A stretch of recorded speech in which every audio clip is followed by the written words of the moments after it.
ನಮಸ್ತೆ ಎಲ್ಲರಿಗೂ, ಹೇಗಿದ್ದೀರಾ? ಸೊ ಯಾವ ಆಲ್ಫಾಬೆಟ್ಸ್ ಬರುತ್ತೋ ಆ ವ್ಯಕ್ತಿಗಳು ನಿಮ್ಮ ಬಗ್ಗೆ ಏನು ಯೋಚನೆ ಮಾಡ್ತಾ ಇದ್ದಾರೆ ಅನ್ನೋದು ನೋಡೋಣ. So O A F again O, happy, cool. Okay, so related ಹೆಸರುಗಳು ಅಥವಾ ಹೆಸರು ಸ್ಟಾರ್ಟಿಂಗ್, ಹೆಸರು ಕೊನೆಯಲ್ಲಿ ಈ ಅಕ್ಷರಗಳು ಇದ್ದರೆ ಸೊ ಆ ವ್ಯಕ್ತಿ ನಿಮ್ಮ ಬಗ್ಗೆ ಏನು ಯೋಚನೆ ಮಾಡ್ತಾ ಇದ್ದಾರೆ, ಅವರ ಭಾವನೆಗಳು ಏನು ಅನ್ನೋದು ನಾವು ನೋಡೋಣ.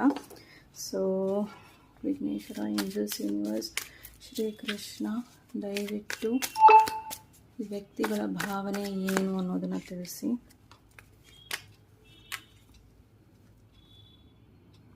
ಸೊ ಇವರಿಗೆ ನಿಮ್ಮ ಬಗ್ಗೆ ಯೋಚನೆ ಮಾಡಿ ಡಿಪ್ರೆಷನ್ ಬಂದುಬಿಟ್ಟಿದೆ. ಓಕೆ,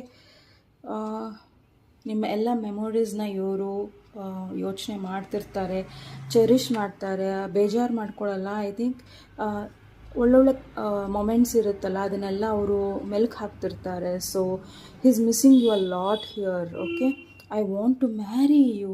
ಈ ವ್ಯಕ್ತಿ ನಿಮ್ಮನ್ನು ಮ್ಯಾರೇಜ್ ಆಗೋದಕ್ಕೆ ವೆಯ್ಟ್ ಮಾಡ್ತಾ ಇದ್ದಾರೆ. ಆ್ಯಂಡ್ ಈ ವ್ಯಕ್ತಿ ನಿಮ್ಮನ್ನು ತುಂಬ ಮಿಸ್ ಮಾಡ್ಕೊತಾ ಇದ್ದಾರೆ. ಪ್ರಾಬಬಲಿ ನಿಮ್ಮಿಬ್ಬರ ಮಧ್ಯದಲ್ಲಿ ಡಿಸ್ಟೆನ್ಸ್ ಇರ್ಬೋದು, ಅಥವಾ ನೋ ಕಾಂಟ್ಯಾಕ್ಟ್ ಇರ್ಬೋದು, ಅಥವಾ ಈ ವ್ಯಕ್ತಿ ಇರಬಹುದು, ಅಥವಾ ಈ ವ್ಯಕ್ತಿ ನಿಮ್ಮನ್ನು ಯಾವುದೋ ಒಂದು ರೀತಿಯಲ್ಲಿ ಬಿಟ್ಟು ಹೋಗಿರಬಹುದು, ಅಥವಾ ಕ್ಲೋಜರ್ ಕೊಡೋದಲ್ಲೇ ನಿಮ್ಮನ್ನು ಬಿಟ್ಟು ಹೋಗಿರ್ಬೋದು, ಅಥವಾ ಸದ್ಯದಲ್ಲಿ ನಿಮ್ಮ ಲೈಫಲ್ಲಿ ಇರಬಹುದು. ಓಕೆ, ಸೊ ಹ್ಯಾಪಿ ಅಂದರೆ ಖುಷಿ, ಸೊ ಆ ರಿಲೇಟೆಡ್ ವರ್ಡ್ಸ್ ಇರ್ಬೋದು. ಕೂಲ್ ಅಂದರೆ ತಂಪು, ಸೊ ಆ ರಿಲೇಟೆಡ್ ವರ್ಡ್ಸ್ ಇರ್ಬೋದು ಅವ್ರ ಹೆಸರಲ್ಲಿ. ಆ್ಯಂಡ್ ಈ ಒಂದು ಹೆಸರಿನ ವ್ಯಕ್ತಿಗಳು ನಿಮ್ಮನ್ನು ತುಂಬ ಮಿಸ್ ಮಾಡ್ಕೊತಾ ಇದ್ದಾರೆ. ಆ್ಯಂಡ್ ಡೈರೆಕ್ಟ್ ನಿಮ್ಮನ್ನು ಮದುವೆ ಆಗಬೇಕು ಅನ್ನೋದು ಅವರ ಆಸೆ.